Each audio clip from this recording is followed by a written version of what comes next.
Yo, what's good YouTube, it's Clutch Sam. I just completed all of these Series 1 collections for this Pink Diamond Dikembe Mutombo, Diamond Danny Granger, and Diamond Serge Ibaka, and in this video I'm just going to be going over how I did it, how much MT I used, things I used to help me complete it a little bit faster, tips I used to save me MT, and little things like that. So if you guys do enjoy this video, drop a like and subscribe. I'm on the road to 5K, and yeah, with that being said, let's get into it. So if you guys didn't know, Series 1, you have the East and the West. There's 15 different teams per conference, and there's going to be around 15 to 13 cards. Like the Warriors only have 13 cards, but pretty much it's going to be cards gold up to ruby for each team, and you need to lock in every single one,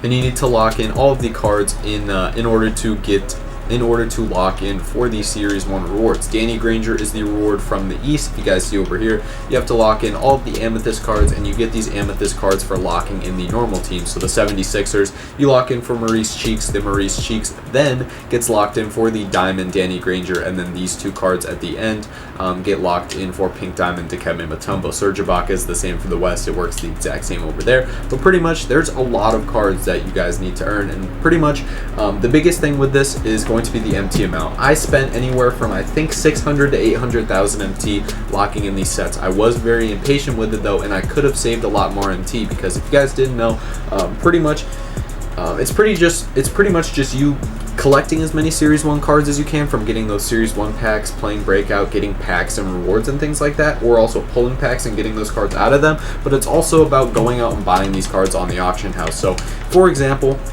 a lot of times I ran into would be the lower tier cards in each of the collections. These mid tier cards would be relatively cheap, from anywhere from 1900 to around 3500 MT, and then the rubies are going to be very, very expensive. I'll get into that later with another little method that I think is going to be able to help a lot of people. But these lower tier cards were some of the most expensive for me. I think especially some of the 68 overalls, because they're kind of rare. Like this Chris Livingston, for example, I unfortunately can't look him up on the auction house, but say I come over here to the auction house, I look up Series 1 gold. And another thing that I also forgot to mention is you don't need to do anything with the WNBA. There is a WNBA collection as well where you can lock in I think it's 13 Amethyst for this Pink Diamond Chelsea Gray. She's a solid card that, yeah, you might be able to use in WNBA Domination, but there's no other reward for completing these Pink Diamonds. There might be at some point. Maybe they'll drop a Galaxy Opal, or once they drop Series 2, you'll need to use Dikembe and Chelsea Gray for something, but as of right now, you don't need the WNBA, so all you have to worry about is the NBA.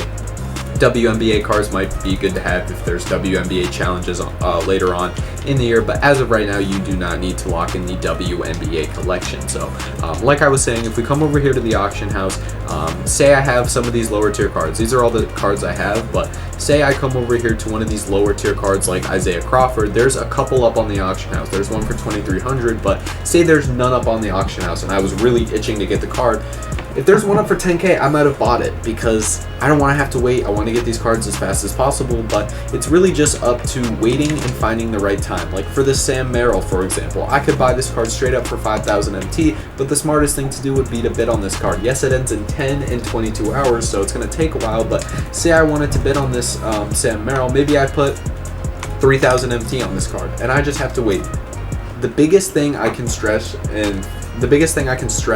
and that you guys need to utilize to lock in the Series 1 collection while saving your MT is going to be just be patient. Don't worry about getting the cards as fast as possible like I did. I want to do it for the content. I want to make sure I have them before King of the Court.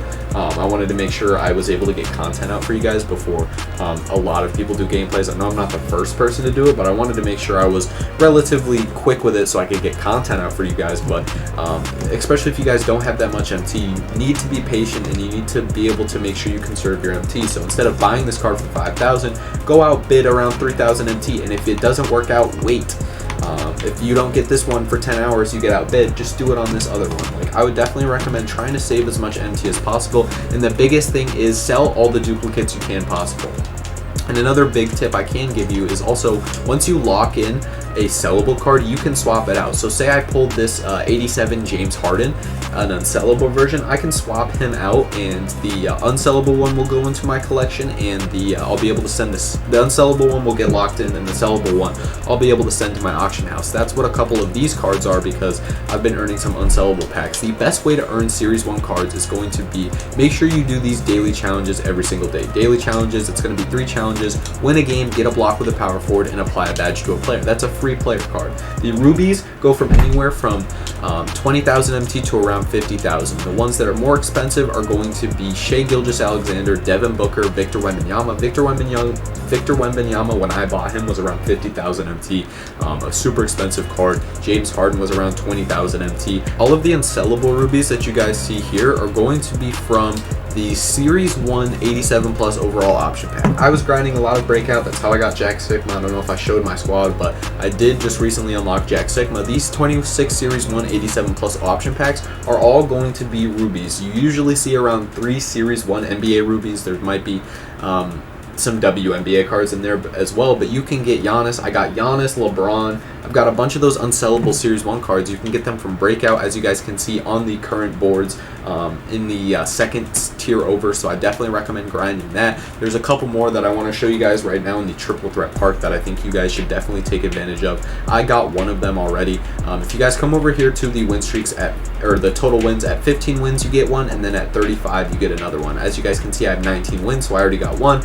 Maybe I should have grinded a little bit more, get to 35, but you can save so much MT from getting just those two in the Triple Threat Park. You can save up to 100,000 MT based on who you get. Say you get Giannis, Embiid, or like Wemby, SGA, or Booker. That's saving you a ton of MT that you have to lock in. But if you guys are looking to lock in Series 1, be prepared to spend at least 400 to 500,000 MT. If you're super duper smart, you're patient, you bid snipe cards, you get cards for cheap, you grind out. It's really just up to how many of these ruby cards, especially from the East, that you have. A lot of these Eastern rubies are going to be very expensive. Jaylen Brown, Brunson, Cat, Paulo, Tyrese, Siakam, Cade. Pretty much every single ruby card is very expensive. They're at least 20,000 MT, and as many as you can get for like being unsellable, whether it's through rewards and things like that. Make sure you're taking advantage of that. And for at least the first team you get to pick, if you pre-ordered the game, I would definitely recommend either the Thunder, Spurs, Lakers. At least make sure, if you guys are trying to lock in the Series 1, you know you're doing that with your pre-order. Say you get the full Series 1 collection, make sure you're locking in a team with at least 2 rubies. That's going to save you the most MT possible. I locked in the Thunder because I wanted to make sure that I got all these unsellable cards. I wanted to make sure I got at least 2 rubies, and SGA I thought was going to be very expensive, which it is. So I wanted to make sure I was able to save as much MT as possible. So make sure you're prepared to spend at least 400 to 500,000 MT, and you have to be okay with living with that. You do get 3 really good players. Dikembe Mutombo's my starting center, Danny Granger's my starting small forward, and Serge Ibaka would be my starting power forward, but I do have Jack Sigma. So you're getting at least 3 really good cards, and these Series 1 cards aren't too bad as well. Like, my team's really good, so some of these Series 1 cards might not play. I haven't tested them all out, so some might even make the team if I start testing out a little bit more, but the cards are very, very solid. But you just have to be prepared to lock in a lot of MT. Yes, you'll be able to swap some of those cards later on, but you have to be prepared to lock in a lot of MT. Like this Corey Maggetti's pretty good, Antonio McDyess, Coutinho Mobley, PJ Brown, I've heard some good things about. I haven't tested them out. If you guys want gameplays on any of these other cards, let me know. I'll get you guys a Mutombo, Ibaka, and Danny Granger gameplay for sure, but let me know if there's any other videos about any of those other cards that you want to see. But be prepared to spend 400 to 500,000 MT. The biggest thing I can stress is get as many free unsellable rubies as you can. Make sure you're spamming Series 1 packs. Unsellable packs especially are going to help you out a lot because you could swap. But just as many free cards as you guys can get that make you not be able to spend MT. It's going to help you guys out. Be very patient. Look for bid snipes. Don't overspend. I think the most you guys should spend on a card that's about a gold is like 3,000 to 4,000 MT. Sapphires, try not to spend more than 10,000 MT. And then for the rubies, if you can get them from 20 to 30k, that is not too bad. MT making is extremely easy. If you guys want a video on how to make MT, let me know down in the comments below.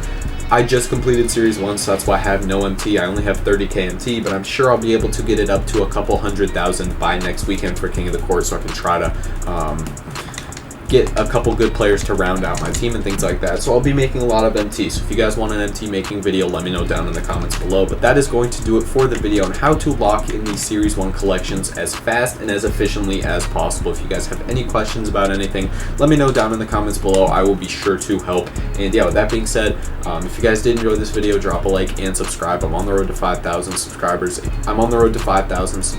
And any support is greatly appreciated. Drop a like and subscribe, and yeah, I'm out.